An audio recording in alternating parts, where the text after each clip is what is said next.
Hello and welcome to another video. My name's Ash. I'm Chris. Slightly different video for you today. We're going to be covering our loadouts.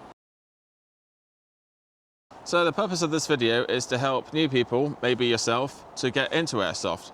Now we've got over 10 years of experience in this hobby. We learned from other people before us, and over time we've evolved our kits, made improvements, bought different things. Things didn't work out, some things did work out.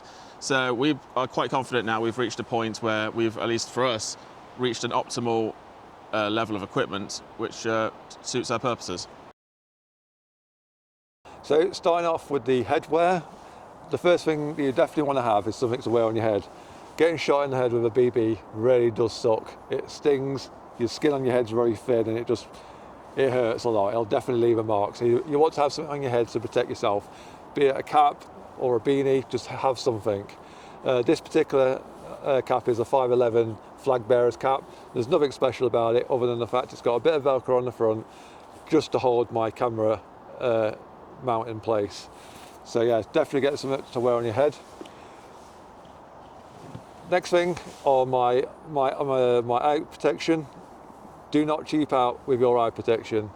I see a lot of new people into the hobby running around with mesh goggles or cheap, crappy goggles off eBay, and you only have one pair of eyes. You do not want to cheap out with your eye protection. Make sure the brand you're buying is a reputable one. So Bolle or Block Tactical, Smith, or Wiley, I think they're called. Make sure it's a decent brand. Do your research before you buy. Don't get some cheap crap off eBay and save a bit of money. This particular brand is discontinued, right? Yeah, this particular one is unfortunately discontinued. This is the Smith Optics Turbo Fan goggles. As you can probably tell by the name of the brand, they do have a fan at the top, and that it just extracts, it gets air moving behind the goggles and prevents fog from building up. So it does help in high humidity scenarios. A little bit of weight to them because you've got two AAA batteries on the back, but they are good goggles. Unfortunately, don't make them anymore. Next thing, so these are a luxury item to have. I bought these just to protect my ears. When a grenade goes off in a building, the sound is roughly about 120 decibels, and when it's hitting the walls, it's echoing off the walls and going straight back into your ears again, and that's causing damage to your eardrums. So for the last 5 years or so, I've been running the Sordin Supreme Pro X headphones. They're really good. They do really well with noise suppression. They make all the guns sound a lot better, and it does actually give you a little bit of advantage. As you can hear amplified sounds, so it's worth getting. These are quite expensive, so I'd recommend getting some earplugs. You can get them very cheap off Amazon. Just get something in your ears if you're playing indoors where the grenades are allowed, just to protect your ears. Connected to my headphones, I've got the One Tigris lower face protection. This is just to protect my teeth. Getting shot in the teeth can be expensive. You want to avoid trips to the dentist. I think you've been shot in the tooth before, haven't you? I did. It cost me a fair amount of money and it's just not fun whatsoever. So I do actually have a broken tooth at the moment, and that is not airsoft related. That's through a skateboarding incident when I was a child. But moving on, so that's my headgear. So moving on to Chris, what have you got? Okay, so what I've got here is another cap, which is the exact same as Ash's, except it's in a different camo. It's a 511 cap, but Ash has already talked about this in great length, so I don't have anything more to say about it. Now, the eye protection. Now, unlike the fans, which I can't get because they're discontinued, and my other one did break some time ago, so I was absolutely out of luck there, I had to resort to something like this. Now, this is a Block Tactical glasses. They're very good for the most part. You can still get replacement lenses if you need to, so there's plenty of additional accessories if you need to do anything with these. They won't hold up in the most extreme of humidity because there's no fans, but on the whole, they still handle themselves relatively okay.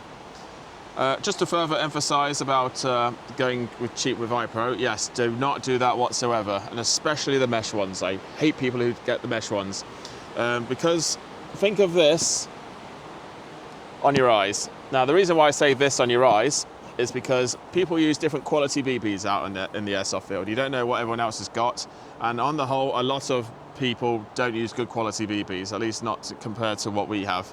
And a lot of these BBs will smash on impact when they hit anything. Just imagine that on that with your eyes. It will just blind you, it will hurt you massively. I've actually seen some people even on YouTube who've had this happen to them. So please, whatever you do, out of all the cheap ones, don't get mesh. Just get some good quality goggles which are not mesh. What else I've got on my head? So I've got this Lone Star Tactical balaclava. Now, unlike what Ash has got with the mesh on it, this has actually got the mesh built in on the balaclava itself. So it does also cover the rest of my head and also offers that protection for your teeth. So no more trips to the dentist for me. At least I hope so. Right, and now on to what we're wearing on our bodies. So before talking about my plate carrier, I'm just going to explain a little bit about where we've come from. So when we first started playing, we both had chest rigs, and basically a chest rig is a vest with a zipper in the middle. Any pouches get mounted on the sides of your stomach or on the back, but the downside of the chest rig is that all the weight is not evenly distributed. For instance, I had a very large 6-mag pouch that I had sat on the left side, and also a drop pouch which I'd store depleted mags in, and I'd basically have all this weight on the left side of me, and by the end of the day it just creates massive pain in my shoulders and lots of fatigue. So the best thing I ever bought was a plate carrier. As you can see, the pouches are mounted in the middle, so all the weight is evenly distributed between both shoulders. So this is the Agilite K19. I've had this for 5 years now, so I've had a lot of experience using this. There's also been quite a few updates to this, hasn't there? They've released new versions. I wouldn't say they're updates, they're just different, they cater to different needs.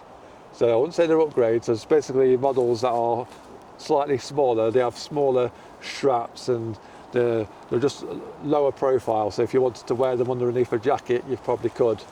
But moving around what I've actually got on this plate carrier, this is the Agilite multi-caliber triple placard.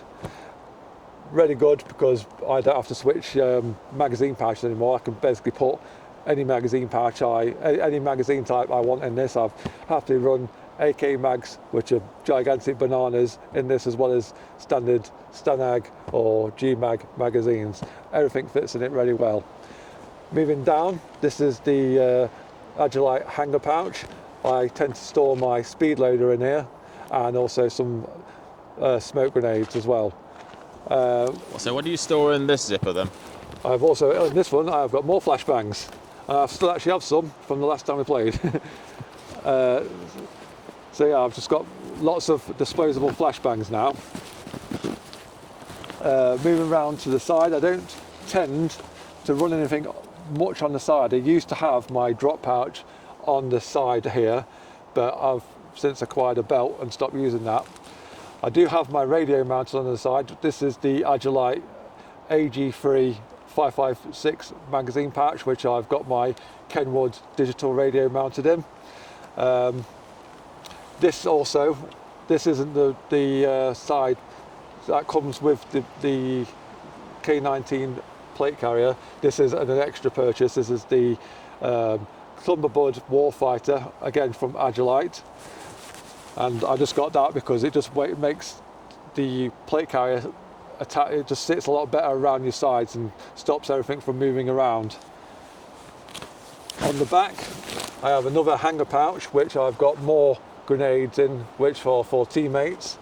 So if we're stacking up on a building, a teammate can grab a flashbang out of there and pass it through for it to be thrown in the building.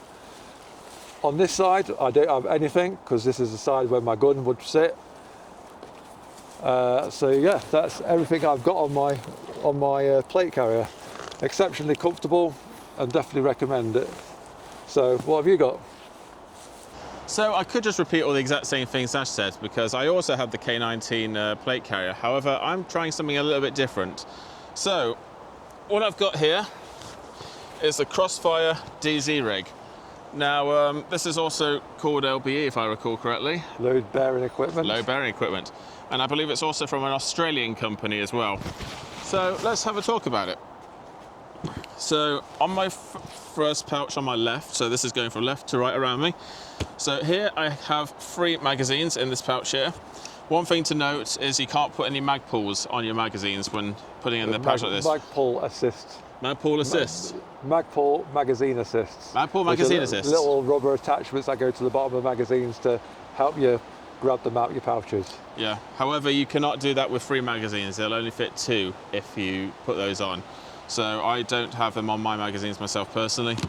It allows me to carry 3. Next along there, I have my grenade pouch. Now in this pouch, I have an impact grenade. So this is good for just throwing on half surfaces if I just want it to go off immediately, just to take out some players in a room if I'm inside a building. After that, I've got another pouch, again with explosives in it. So in here I contain my throw and forget ones. So these are some disposable explosive grenades right here. Also smoke grenades go in here as well. So the reason why I separate them into 2 different pouches is so I don't make any mess ups and grab the wrong grenade or whatever. I know then which pouch things are in. Next is a radio pouch. Now this is actually not part of the actual DZ rig itself. This is a different pouch which I bought. So this is the Elite Spanker Tactical Radio pouch. There's mole webbing on this side of the pouch as well, so it allows me to put my radio in. So I also have the Kenwood digital radio. So speaking of digital radios, we did actually start with analog radios, but we found that with the analog radios, if we're playing on sites where there's indoor areas and outdoor areas, we couldn't talk to each other very well. So we found with the digital radios, the signal seems to transmit a lot better through buildings. So we've been running digital radios now for a couple of years and we've not had any problems with them at all. Yeah, very good upgrade that was. Quite expensive upgrade, wasn't it? It was an expensive upgrade, but you can get cheaper digital radios. They're just not as durable as the Kenwood radios that we have. Next along my DZ rig, so this is the biggest pouch of all the pouches which are on here, and it's at the very back. So in here I'll have water, chocolate bars, anything which is significantly bigger, I can just shove in here. Now it's not as immediately easy accessible like we're out in the field. You will have to probably take it off to access this pouch. So this is stuff you don't want to put in which you need immediately. This is just stuff like I said again, water. So in between games I may just take this off or reach around if I'm really feeling like I can reach it and grab whatever I need out of it. Next up is a medical kit. So in here I'll have my medical kit, which is right here. I don't have anything extensive in this, it's just purely basic, so just bandages and plasters, because we're not fighting a real war, let's be honest. So the injuries you're mostly going to get are just little ones or a couple of serious ones we've met before, like that guy who fell over at Phoenix Airsoft one time, who split his leg open. You can see his bone as well, it's pretty nasty, lots of blood. Oh yeah, so, and actually the marshals didn't actually have any medical kits at that very precise moment, so it came to my idea that maybe we should carry a couple of medical things on us. So if anything like that happens, at least we can offer an immediate response to someone who's suffered an injury, or at least a light injury. We may be able to help them. But again, it's the marshal's responsibility really, in all fairness. But we like to have something there just to help ourselves because we're nice people, I guess. Next up is another pouch which is not part of the DZ rig itself. This is another one. This was the Excellent, sorry, not the Excellent, it's the Bandit battle holder. And in here it contains, guess what? A gas bottle. Because we're gas bobat players, we kind of need the gas on us at all times, to be honest, in case we need to refill our magazines. If one gas mag runs out of gas halfway through a game or something, we can at least then refill our magazines. After that, we have a pouch which I contain my speedloader and speedloader adapter. So you're going to want to have something like this on your person so you can refill your magazines when you need to. You'll notice actually on the DZ rig here, or at least how I've set it up, is I've put my refilling on my right hand side and explosives and basically battle stuff, if you like, on my left hand side. It's just an easy way so I know where I'm looking if I need something. And finally, to balance it all out, I have another 3 magazines here. I won't open it because it's exactly the same as the mags on my left. So in other words, in total I have 6 magazines on this setup, 3 on one side, 3 on the other side. It's just so that I don't end up unbalanced like we used to do with the old chess rigs where you had everything on one side. This keeps the weight fairly well even. So the benefits of a system like this is that the weight is going to be mostly around your hips rather than over your shoulders. So this is great for any long duration games or woodlands, or if you, like Chris, have back problems, this setup would be perfect for that. All right, and we also have one more thing to talk about because Ash does actually have something he also wears around his hips. So let's talk about your other thing you have. So, surprise, surprise, this is an Agilite branded belt. This is the Magnetics belt. That's not been out too long actually. So I'll start from the left side as well. This is the Agilite dump pouch. It's actually quite narrow. I did used to have a Warrior one, which was like twice the size of this. And I was worried when I brought this that this would not be big enough, but I've had absolutely no problems dumping mags in here. It's been absolutely perfect and takes up hardly any space. Next thing along, again, I've got a bottle pouch for carrying my gas. This is the Noveridge HPA tank pouch. See, just one I had knocking around. I didn't really go around looking for a perfect pouch, and it fits my Ranger Green colour scheme. Next, I have 2 single multi-caliber mag pouches, which would sit roughly where my hand is. Now on mine, I actually have the same belt as well. However, I've got these mag pouches further along, so they're not as far to my back, they're more to my left. How come you put yours further to your back? It's because usually when I'm using the mags in the back, it's when I'm kneeling down or hiding behind something. I find getting mags out the back is much easier than getting them out the front. When you crouch down like this and hunched over your plate carrier, it's possible to get the magazines out, but it's not as easy. Where I find just grabbing a mag out the back a lot quicker, a lot easier. So moving further around, I also have a Agilite trauma kit. I don't have anything sophisticated in here. There's a few bandages, plasters and stuff, just basic little bits and bobs that I've picked up from a local shop. And then further along, I have the Agilite general purpose pouch. There's nothing really in here other than anything that was to fall off my gun or I stick it in here. Little bits that I care about. Sometimes I carry a multi-tool. I don't really use it for any precise bit of equipment I have. So yeah, that's my belt. Very good belt. It's got 2 little magnets at the back, so you can align it with the Velcro belt that you would have on your trousers. And yeah, it's been great using this. I love it. So that's all the gear that we have to show you today. Any gear that we've displayed, I will put links to those in the description. For anything that's not available, such as the Smith goggles, I'll put links to alternative gear, such as the Air Raiders, which are not out yet, but should be out in the next month or 2.